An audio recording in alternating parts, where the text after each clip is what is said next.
Exercise 7.5, question number 11, 12th standard mathematics.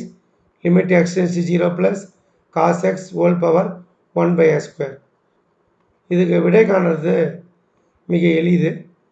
முதல்ல x goes to 0, x tends to 0, x approaches 0.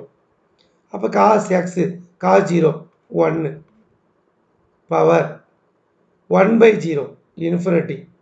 1 power infinity form கிடைக்குது. அப்போ என்ன இன்டெர்மினன்ட் form, தேரப்பெறாத வடிவம்.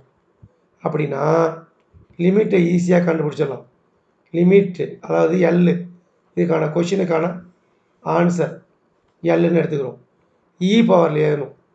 இ power limit extends 0 plus எப்போ உங்களுக்கு 1 power infinity கிடச்சிதோ அப்பயே என்ன பண்ணணும், அதுக்கு தேவையான ஆன்சர் என்னன்னு கேட்டிங்கன்னா இ பவர் லிமிட் எக்ஸ்டென்ஸ்டு 0 ப்ளஸ் போட்டு ப்ராக்கெட்டில் வருது இல்லைங்களா, அது ஒன்று மைனஸ் பண்ணி ப்ராக்கெட்டுக்குள்ளே வர்றது தான் ஒன்று மைனஸ் பண்ணி பவரில் வருது இல்லைங்களா அதோட மல்டிப்ளை பண்ணணும். சரி, அதுக்கப்புறம் என்ன வடிவம் வருது பாருங்கள், 0 அப்ளை பண்ணுங்கள்.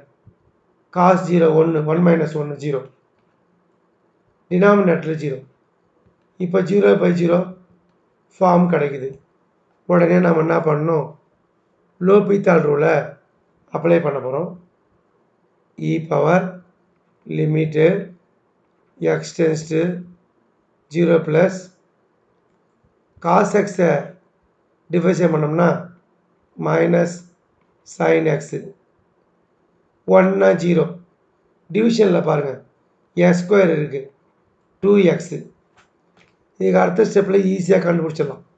இ power limit x tends 0 sine x by x, sine x by எக்ஸ்னால் 1, limit x tends 0 sine x by x 1ன்னு தெரியும் ஃபார்முலா. ஸோ நம்மளுக்கு அங்கே இருக்கிறது மைனஸ் 1/2 தான். மைனஸ் 1/2வை 1 டிவைடட் பை ரூட் ஆஃப் இன்னு எழுதலாம். எவ்வளோ சிம்பிளாக இருக்கு பாருங்கள். தேங்க்யூ.